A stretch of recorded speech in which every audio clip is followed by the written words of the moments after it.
welcome back to my kitchen. It's been a while and yes, we're in a completely different place, but here we are. Today we're going to make an almond and pear cake. Now this recipe can be made completely gluten-free, substituting the self-raising flour with gluten-free self-raising flour, but today we're going to make it with regular flour just for this one. So first what we need to do is take 2 pears, peel them, core them and slice them. Now I've placed them around in a pretty pattern in the tin. It doesn't have to be like that, but the OCD in me just has to make it nice. So just make sure you grease the foil at the bottom with a little bit of cooking spray or butter just so that it doesn't stick. And then grab some maple syrup and just squeeze it over. Be generous. Now I'm using the Queen sugar-free maple syrup today because there's enough sugar in the cake.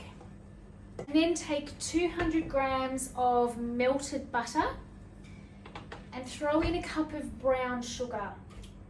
Okay, just give that a mix and make sure there's no lumps in it. And then we just throw in 4 eggs.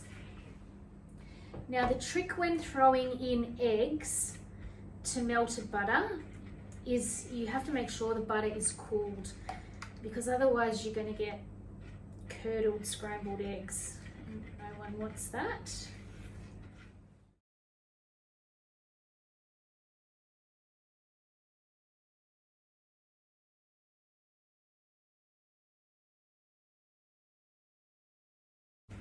So for anyone who's wondering, we have made a 1,600-kilometre relocation north up to the Gold Coast in Queensland.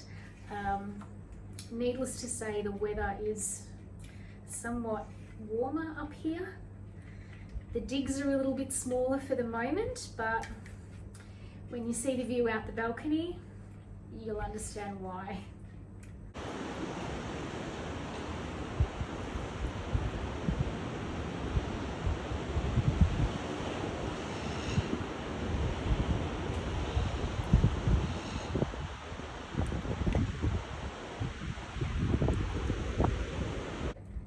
You're going to throw in some vanilla extract, which we've got here. So now I've put in 1.5 cups of almond meal and 1/2 cup of self-raising flour. Now I did say before that you can make this completely gluten-free and substitute the self-raising flour for a gluten-free version. I have done that before many times and it's fine, it works really well. So once that's all mixed in thoroughly, just make sure there's no lumps in there at all. You're going to pour it on top of the pears straight into the tin. And that's pretty much it. That's all you need to do. Just give it a bit of a tap and make sure all of the batter has filtered down through the pears. So bang it on the bench a couple of times. Stick it in the oven for around 50 minutes to an hour on 170 degrees.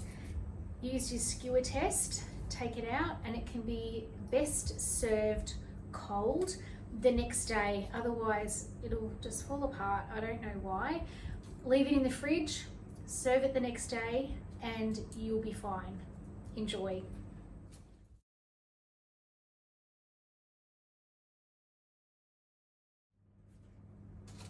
Doesn't have to be too fancy or too decorative.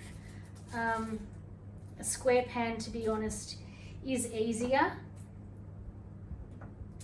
So muck this up. Let me start again.